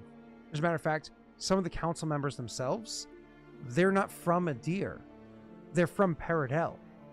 At least 2 of the council members were Medahina before earning their name in Paradel and then retiring here in Loshev to effectively stretch out their coin because, you know, the things would be slightly more expensive. What is Medahina to those of you that are listening and just heard me say something you never heard of? In the nation of Paradel, which is predominantly Perrin that live there, it's a nation of Paradel. I shouldn't say predominantly Perrin, but there's a lot of different races, but Perrin is one of the most common. There's a concept, a cultural practice that predominantly Perrin, but some very few other people practice there. It's the practice of Medahina. What it is that the last born child of a family, when they turn 20, they lose their family's last name. So let's say, for instance, let's talk about Elliot. Let's assume he was a parent from Paradel. He's not. If he were to turn 20 years old and have no younger siblings, he would lose the last name Mon, and he would then become Elliot Medahina, and he would have no family name. Not only does he have no family name, he loses all rights to any inheritance of his family, loses contact with his family, and cannot take advantage of social or political connections that his family may have had prior to him becoming a Medahina. The concept is that you're always pushing forward. And so if you're the last of your family, it's your responsibility to go and earn your own name, to go and earn a new legacy, to bring pride to Paradel and to the people around it, so on and so forth. And so because of this, there are those that embrace it and so on, and there are those that try to fight against it. It's not abnormal for the 7th child of 2 Perrin parents, the Perrin parents being effectively half-elves, so they die around like 130, 150, whatever it is. They can have Perrin parents well into their 90s, early into their century, and they're trying to be like, no, come on, guys. You love each other. You want to have more children. Come on, you know you do. And like actively trying to like bolster the love in their parents' relationship to inspire more children to be born, to get them out of the concept of being Medahina. And just to finish this explanation, we even had a character played once before by Messi, funny enough. It was his idea. That he himself was Medahina temporarily. His character was 19 years old, and then while his mother was pregnant, he turned 20 years old. And for like a couple months, his character actually went Medahina, and then his younger brother was born. And so his younger brother holds the family name for 20 years, but Messi's character regained it. And he was like, hot damn.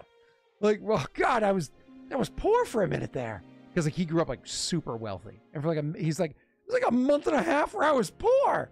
That should never happen again. And that, of course, was a messy character. But concept explained. Let's get back to the game for you, Jake. Thank you for your patience, sir. All good. A few Metahina, having already earned their name, have retired here, knowing that by coming to Adir, their coin, the value of the coin, will stretch a bit further. So if they were somewhat wealthy before, they're properly wealthy here, especially a place like Loshev, but then they can use their connections to perpetuate their own wealth and that of Loshev in general and so on. But let's be clear, for the last bit of detail you get from Loshev, Jake, Loshev itself is not a ultra-wealthy town. It's just wealthy for its size.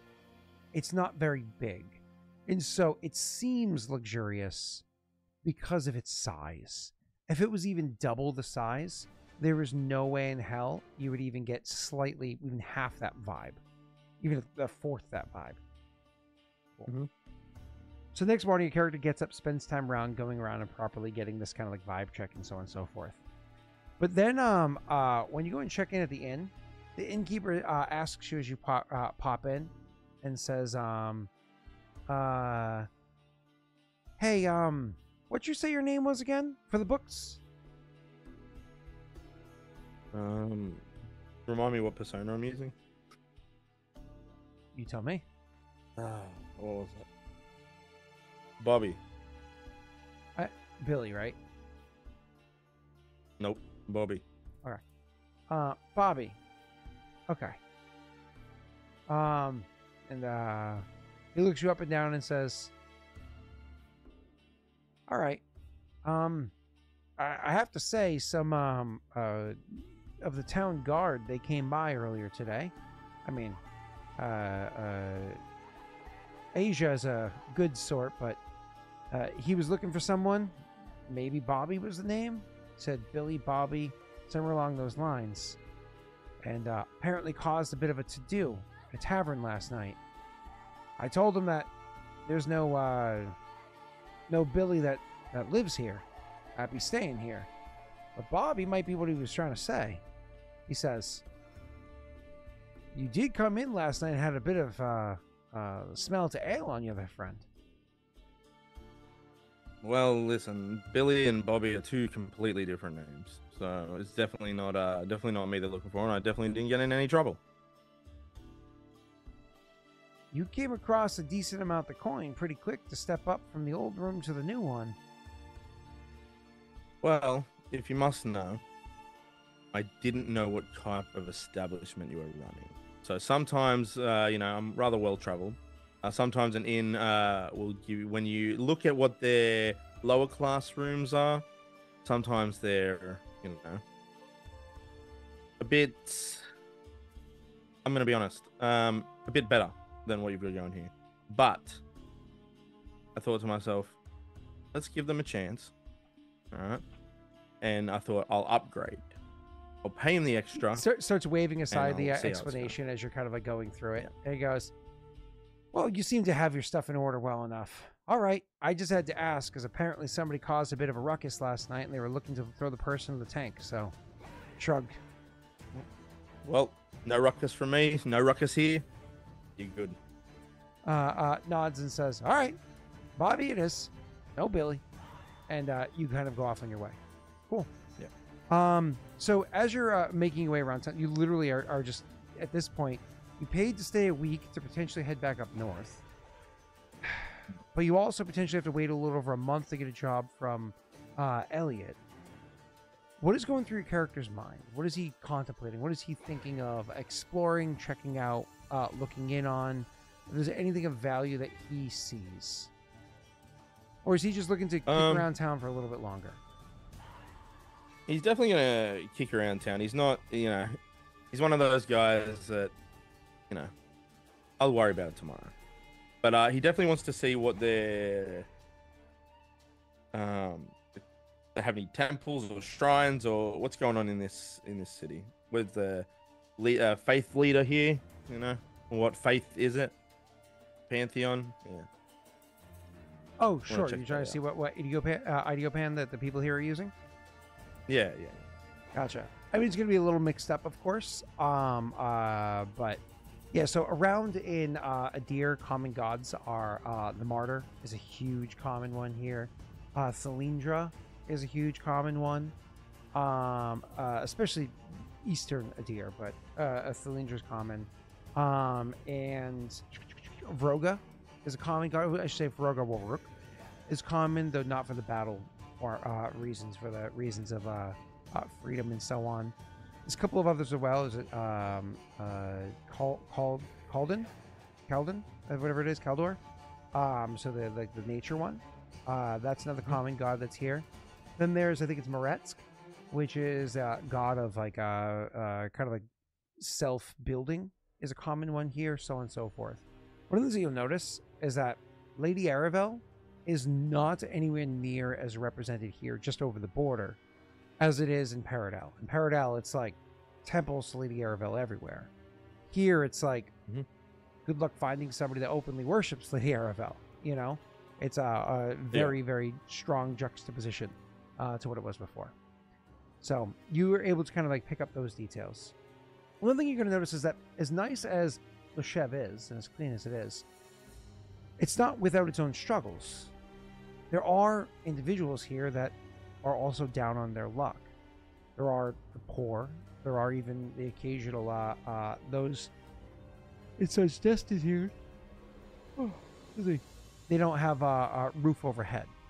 And Loshev, unfortunately, doesn't have any systems in place to help provide comfortable living or to facilitate these peoples. So it's one of those things that you see like, oh, there's kind of like an ugly side to Loshev as you're here. At one point in time during your stay, you go down by the docks, just because, again, they're well designed and sometimes there's excitement down there and you can catch word of what's going on. And one of the things that you notice while you're down there is that there is a particular crew that comes through the region that is, let's just say, off color from everybody else kind of like passing through. There's a bit of a dour nature to them. There's a bit of a strong, lock-jawed kind of look. And you swear at least two of them had similar tattoos to one another. Just kind of like stands out when two people have the same exact kind of tattoo in the same exact spot. It strikes you as strange. That ship, while you're hanging down by the wharf that time, or the docks that time, when it pops into the harbor, it pops in and stays there for a very brief visit. From the moment of docking to the moment of leaving, if it was 30 minutes in time span, you would be shocked. Like, you believe well beneath that.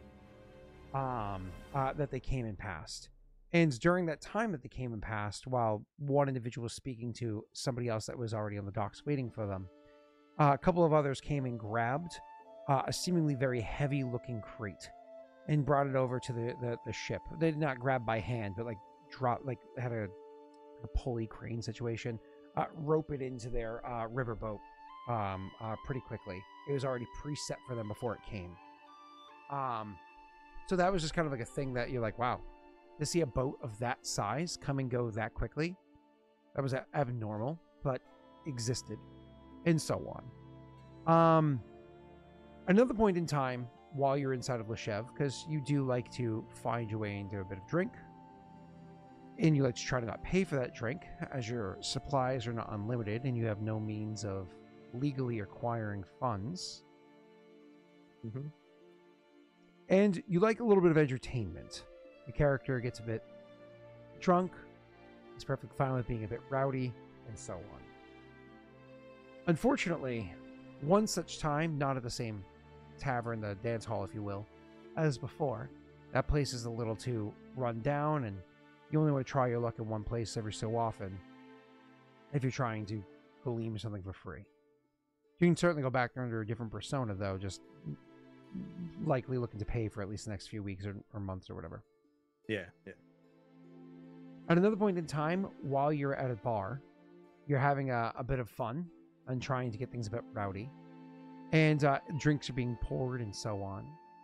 But unfortunately, the situation starts to get a little bit out of hand. They're not very common around here, and they're not very common from where you're from either. But you come across a particularly boisterous, well, let's just say his name's Tony. And you come across a half-orc. And half-orcs are strange creatures. I mean, from what you've heard, orcs themselves are supposedly small, but this guy was massive, and so you were told it's a half-orc. And one thing led to another. Details got out of hand, and a proper brawl breaks out inside the bar. With the proper brawl breaking out, what would be your character's way of handling this? Are you to engage in the brawl, sit back and watch, turn tail and run? How would Aldo handle it? Well, I mean, if there's any unattended drinks, he might like scoop one up. But if you've ever seen that Homer Simpson meme where he just kind of goes back into the hedge, yeah, it's exactly what Aldo does. If I've ever seen it's like one of the most popular memes ever. Yeah, that's like, have you ever seen the Drake meme? mm-hmm. You know him with the pedo owl, the fowl. What's it there? The oh, sorry. So either way, yeah, you back to the game. So yeah, you see this this one particular like I said, half orc, like really getting particularly rowdy with some of the people there. Again, his name was Tony. Getting particularly rowdy with the peoples that were there, and start going. You go and try to grab a drink or two, and then eventually try to slip out the bar. But as you go slip out the bar, you end up one of those. As you slip out, a guard comes walking up. Now, let me just describe the guard of Loshev. There's not a lot of town guard here, not a lot in number, but they know pretty much every business owner because it's only a town of 2,000 people, so there's only so many businesses. There's only so many guards, so they all know each other's names. They all know the streets and the peoples well enough, so on and so forth. It's not that they know 2,000 fucking people. That's ridiculous, but they know them well enough. So the guards tend to be a bit more relaxed until they have to amp up. And they usually do that with out-of-towners. People that are in town generally follow the rules. Let's say, I don't know, Elijah's kid is problematic. Everybody knows that that's Elijah's kid. But like when there's somebody from out of town, well, that's when they crack knuckles a bit more. Anyways, as you go slipping out of the bar, you see one of the guards come walking up afterwards. And like, hey, where are you going? Well, there's a rampage of Tony in there, and you know what they're like. They're like, he says, nope. I heard noise disturbance. I gotta set this straight. Get back in there. All right, but you gotta protect me. Nods. And says, serve and protect. That's totally what we do. Not the people, the oligarchy. All right, so I'm probably gonna have to, join him back inside. Okay, leads you back inside to where things are going on, and he starts clapping his hands so you can see that things are calming down. And a couple moments later, you see that there's so people can get people's attention, shouting and clapping his hands. You see he's not the only one to come in. Somebody else wants to come in from another door. He's coming from around back another way. There's another guard that comes walking in. And as things are playing out, you can see there's another one kind of circling around the outside of the building. So they've properly come into, air quotes, raid the place. But there's 3 of them. And the number of people inside the tavern at the moment is probably around 3 dozen. And so they start going through the details and, of breaking this up and so on and so forth and how things have gotten rowdy. And one of the guards ends up getting into kind of an argument with the tavern owner because of how many times that this has become an issue inside of their establishment. and so on and so forth. And this thing escalates and gets to a bit of a boiling point. That's a little, maybe a bit much. I think there might be some personal stuff going on as well. Again, town details, right? Yeah. Until it gets to the point where literally the guard says, "That's it. All of them. Every one of them. If this is the kind of people you're going to be serving here, if this is the kind of problems you're going to be bringing to Loshev, every one of you, let's go." And like literally they just start going to manacle the different peoples inside this place. To which, once again, I throw it to you, Jake. Does your character go along with it, or do you turn to run? Or something else? Was Tony still worked on? No. Like I said, enough time has passed. He's calmed them down, argued with the bartender, the owner, if you will. We rile Tony back up? How are you going to try to do that? I just start whispering to people. Oh my God. Can you believe it? This is a misuse of justice. They're probably working for somebody else. You know what? I think Tony could take him. You know, I heard them outside. They said that Tony's the only one in here that they really got to worry about, but there's 3 of them, so they reckon they've got it down pat. So then I just keep whispering to certain people, and eventually get over. I want to move, like, while they're doing this stuff, get over to Tony and say, Tony, no, they said they're here because of you. They're taking everyone in just to make sure that you go in with them. Roll me your diplomacy check to try to pull this bullshit off. Let me see. 15. Nice. He's not taking the bait with a 15. Not for attacking a guard. What you did describe prior definitely plays out. You can kind of like whisper, get some things going, so on and so forth. And you're able to make your way over to speak to the gentleman. I use the word loosely. But you're not able to convince him to start riling things up again. And he just kind of like, he goes, "Oh yeah? You know, if you think it's so easy, you start and I'll join you." And he gives you a big, toothy smile. I just look at him and I pull my sleeve back of my, very slender arms, and I make like a thing, and I'm like, "Yeah, I'm not you, Tony. I don't know. I couldn't take half of one." He shrugs. Oh, there's a shrug. So he turns and he looks down at you and says, "That's right. And I ain't your toy for playing with. Maybe I should start playing with you myself." Tony, buy me a drink first. Takes a moment for that to click what he's saying, and then he screws up his face, not as opposed to laughing, screws up his face, and he's like, "I don't think you," he says, "I don't like the way you talk and look." What could I do to look better for you, Tony? "You can be bleeding." Like, does that make much sense? I could be bleeding, Tony. Are you gonna do it? There's like a moment where he's clearly thinking of it, and then he full on goes to headbutt you. Yeah, I've obviously got some distance. He can attack me. All right, you try and use the distraction though. If I am not knocked out, which very well could happen. Let's see. Strength of +1, Bab of 0. It's literally the total of a +1. Ready? Yep. That's a hit. That's a hit. Non-lethal damage in Pathfinder, I believe, is 1d3 plus strength. So it's literally just going to be 1d3 plus 1. And it's non-lethal damage. Yep. So.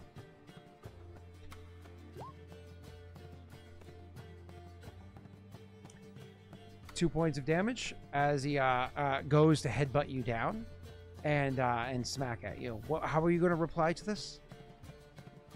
I'm going to obviously take the hit. I'm proper hurt, and I'll stumble back. if I'm still got any wits about me, I keep stumbling. You know what I mean? Like he's hurt me, and I'm just gonna look at him and say, actually can't say that. I will say, I just say, I'm still standing, Tony. And I'm hoping, like, I'm just trying to egg him. I want him to rush me so the guards can get involved and I can try and sneak out. Yeah. So you say, I'm still standing, Tony. He goes, not for long. And then he goes and he like lowers his shoulder and goes to charge at you. But he goes to charge at you, and one of the guards tries to rush to like stop him, and like to try to intercede. And another guard grabs his shoulder, like, "What's wrong with you? You don't get in front of a charging bull." And like they don't stop him from charging at you. So if you are not doing anything fancy, I will go ahead and do a charge attack. I will run. I'm letting you know. I am going to run. You turn and run? Of course I am going to turn and run. He's going to, air quotes, charge attack. So chasing after you. So you run over to the door, and as you're grabbing the door trying to open it, he's going to try to like hit you. Yeah.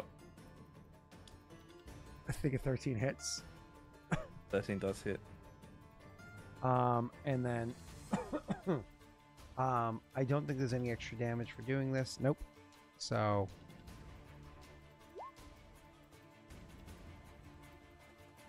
huzzah! Total of 6 points of damage. Yep. Tony did in fact get me. As I see stars. You had only 6 HP, yeah? Yep. So you're at 0, which means you're disabled. You're staggered and disabled. And so he smashes into you, so you're in the door like, oh. The guards, after he hits you, come over, and as he's wheeling back to pummel you, 2 of the guards dive on him and start pulling him to the ground to properly arrest him. The other one goes over and grabs you and throws manacles on you.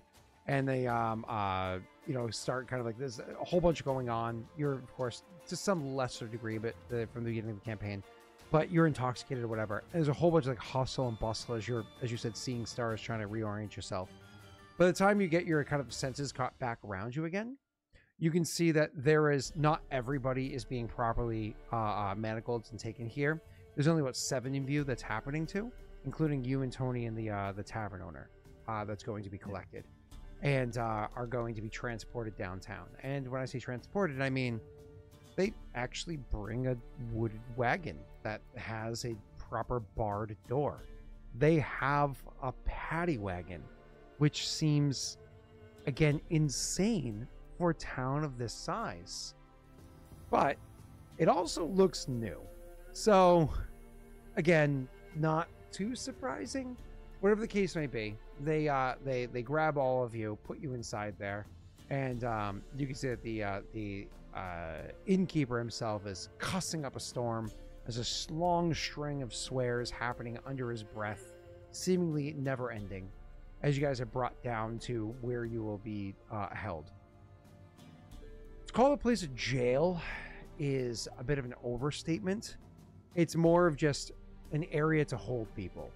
And so as they bring you in to go and book you, 7 of you is more than they can actually hold all at once with the other individual that they already have inside there.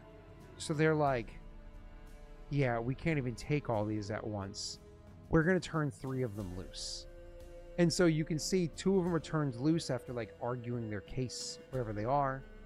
And one of them, the innkeeper, speaks to somebody that's among the people back at where you're being brought to, who knows them. So it's much calmer head, is able to smooth talk it over. And you swear you see something slip between them. Something slip between their hands. You swear you see that. And they're able to turn and walk away as well, leaving the remaining 4 of you to go and get locked up to that 5th random person. Wow. As you know, non-lethal damage heals at the rate of 1 health point per level per hour. Because you're level 0, that's 2 hours per health point. So it's going to take a proper 12 hours for you to fully recover from what you just experienced, which is none too pleasant. Yeah. It's later, so you end up spending one of your very expensive nights of renting an inn at the jail. The next day, 2 people are able to be released because other people came and collected them. And then later on that night, so this is the next night, about 24 hours later, somebody comes by and collects the other 2, or other people come by and collect the other 2 that were arrested with you. However, it's been made painfully aware that you're from out of town, and so nobody here really knows you. You try to plead a case of somebody that can vouch for your persona? No.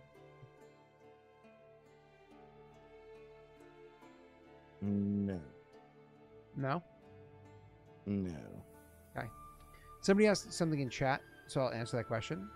Who claimed Tony is a great question. The person that came by to pick up Tony was dressed very well.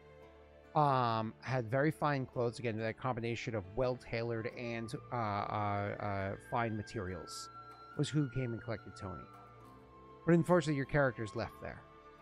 And so as that's done, you're informed.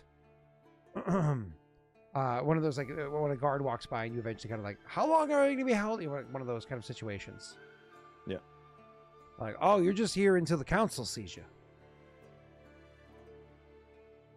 The council. And how long's that? Well, for the 4 of you that got proper brought in, all 4 of you got to see the council as they find time for you. Right, well, you're just going to keep me here? Well, yeah. You know I haven't done anything, right? He says, part of a brawl, were you not? And you ain't got bail. I was not. I was attacked. I never threw one punch. I never did anything. It's not for me to decide. That's for the council to choose on. Oh, well, you know. Can I at least be fed? Oh, yeah, you've been getting food. You've been getting sustenance. Bread. Something that I guess the people around here will call cheese. Well, yeah, he says, what about a drink? Come Come on, Tony packs a hell of a punch, man. I have a splitting headache. Just help a brother out. Come on. It's just a drink.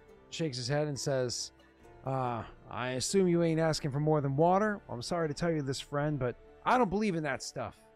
It's bad for the soul. Bad for the soul.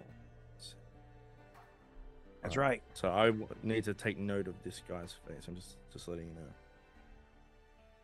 Okay. Future mom. All right. Yeah, drink. Bad for the soul.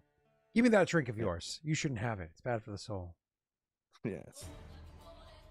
Yeah, I guess there's nothing I can do. I'm just gonna sit there. Yeah. And so, and you do find out that all 4 of you that got arrested and proper arrested, not the 3 that got released individually, they will all have a day before the council where a judgment of sorts is going to be held for whatever crime it was that they committed. But as the days roll on, the first day, second day, third day, and so on, you're thinking to yourself, I got myself 4 silver for that piece of parchment, and it's just pissing away without me even in that room. And all of your stuff is inside there. And you're really hoping that those locks are going to hold better than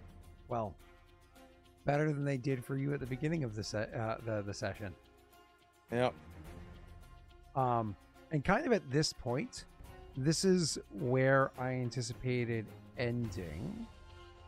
I don't have anything else to touch on, so we can actually end the session a little bit early, but then open it up, Jake, for any details that you might want to go over, any questions that you might have before moving on to session 1 and meeting the rest of the party. No, I don't have any questions really. I'm looking forward to seeing how Adir has changed, and yeah, in meeting Elliot, that was fun. But yeah, no, I'm interested to see how we're gonna get this crew together. You know, what's gonna happen with me in the council and why I was detained in the first place. But yeah, I still haven't watched all of Keegan's, so I don't know what's going on in the latter half of that, which I will catch up on. And looking forward to seeing Wade's, which is going to be fun. Yeah, Wade's is a bit different. For sure. Keegan's was fun because with Keegan's it was about setting up some story elements, which yours was as well. But yours was also allowing you to find your character. Because, like, Keegan's character is, not to say it's not complex, I knew Keegan had it down. Whereas your character is kind of multiple characters. And so it's more about you having an opportunity to learn them. You know what I mean?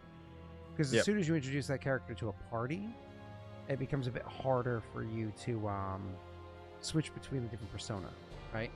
Yep.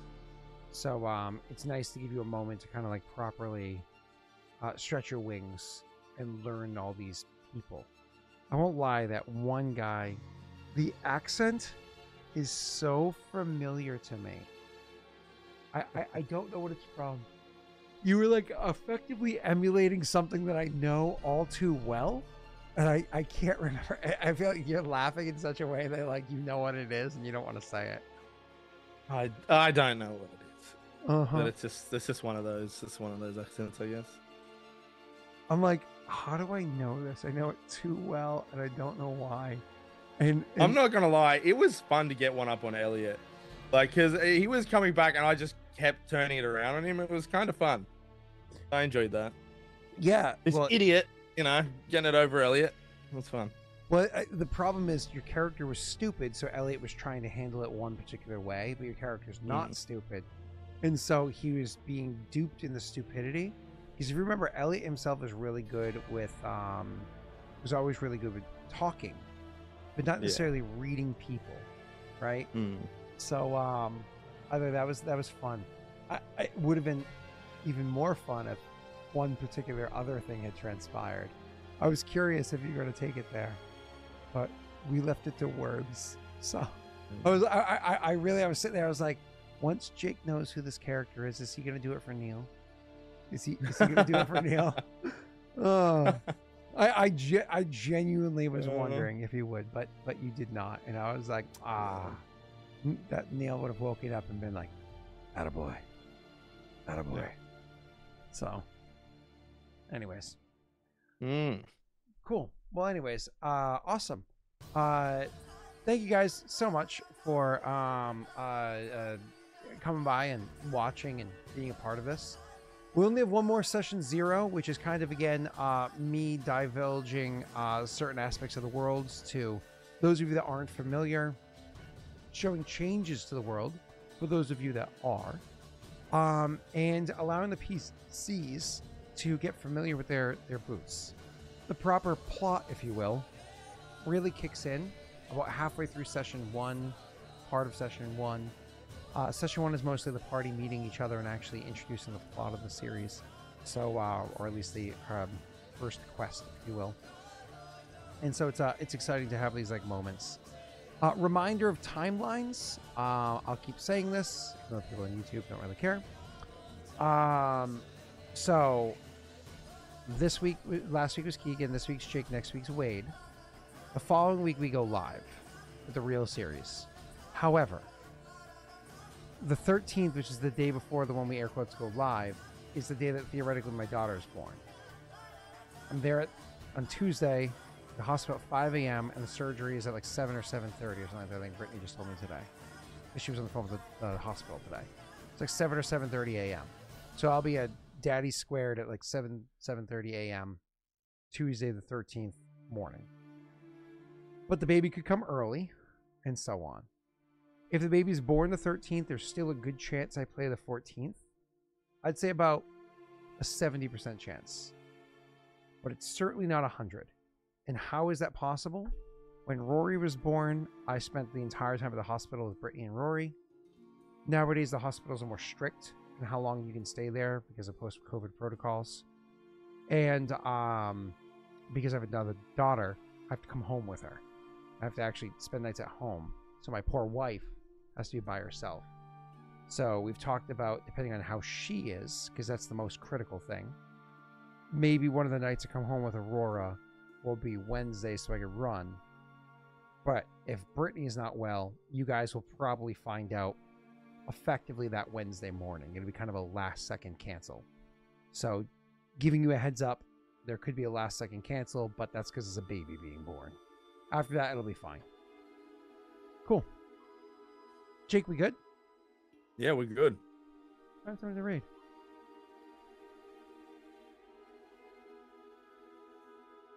I think it's a fair reason to cancel last second with a little notice. Oh, just a little fair. Yeah. A little fair. I mean, I'm not the one giving birth, but you know, I should be there for my own kid. I have no idea who Most that is. definitely. I have no idea who that person is, but apparently I'm following them. So I'll find out who they are. Be like, well, why am I following this person?